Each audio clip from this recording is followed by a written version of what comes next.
પ્રયાગરાજ કુંભમાં જવા માટે ST Volvo બસ રવાના થઈ છે। મુખ્યમંત્રીએ કેસરી ઝંડી ફરકાવી યાત્રાનો પ્રારંભ કરાવ્યો છે।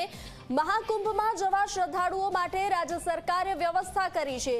8,100 રૂપિયામાં લોકો મહાકુંભનો પ્રવાસ કરી શકશે। 8,100 રૂપિયામાં 4 દિવસની યાત્રા શ્રદ્ધાળુઓ કરી શકશે। પહેલા જ દિવસે 2 કલાકોમાં ફૂલ થઈ ગયું હતું બુકિંગ। તો જે રીતે મહાકુંભની વ્યવસ્થા કરવામાં આવી છે, રાજ્ય સરકાર દ્વારા 8,100 રૂપિયામાં યાત્રા કરી શકશે, મહાકુંભનો પ્રવાસ કરી શકશે। તો તેને લઈ અને મુખ્યમંત્રીએ કેસરી ઝંડી બતાવી અને યાત્રાનો પ્રારંભ કરાવ્યો છે।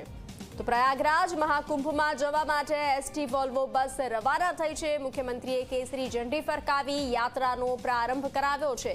મહાકુંભમાં જવા માટે યાત્રાળુઓ માટે રાજ્ય સરકારે અનોખી વ્યવસ્થા કરી છે। 8,100 રૂપિયામાં લોકો મહાકુંભનો પ્રવાસ કરી શકશે। 4 દિવસની યાત્રા રહેશે।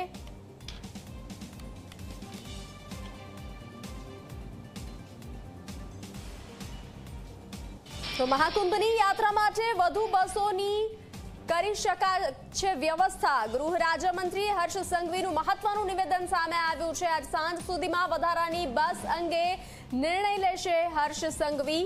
તો વધારાની બસ પણ દોડી શકશે। મહાકુંભની યાત્રા માટે વધુ બસોની વ્યવસ્થા કરી શકાય છે। ગૃહ રાજ્યમંત્રી હર્ષ સંઘવીનું મહત્વનું નિવેદન સામે આવ્યું છે। આજ સાંજ સુધીમાં વધારાની બસ અંગે નિર્ણય લેશે। માત્ર 2 કલાકમાં જ બુકિંગ ફૂલ થઈ ગયા હોવાનું પણ સામે આવ્યું હતું। આજે પ્રથમ બસ જે છે તે રવાના થઈ છે।